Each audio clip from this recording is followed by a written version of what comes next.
BMI or body mass index shows you how well your height matches your weight. Before we get into this video, almost 99% of the people watching this channel are not subscribed. Make sure to hit that subscribe button. It helps support the channel and helps me put out more videos for you guys. It is calculated as your weight in kilograms divided by your height in meters square. Note that 1 meter is equal to 100 centimeters. So if you have a patient whose height is 170 centimeters, then you divide 170 by 100 and you get 1.7 meters. Let's say that the patient is 80 kilograms. In order to get the BMI, divide 80 by 1.7 to the power of 2. You'll get 27, which is overweight. Between 25 to 30, the BMI is overweight, and above 30 is considered obese. Let's take another example, this time in pounds and feet. Let's say our patient weighs 160 pounds and has a height of 6 feet 1 inch. And we know that 1 pound is 0.454 kilograms. Using the rule of 3, if 1 pound is equal to 0.54 kilograms, then how much is 160 pounds?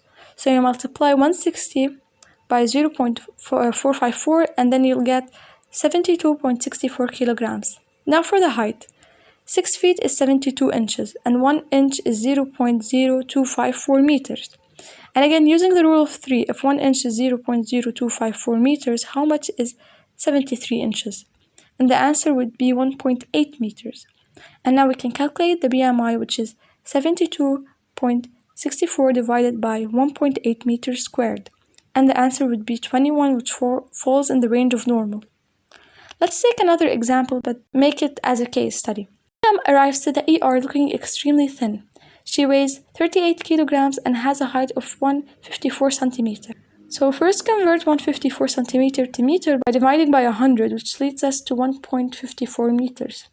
And applying the BMI formula, will divide 38 by 1.54 squares, which is 16. In this case, EM has moderate anorexia.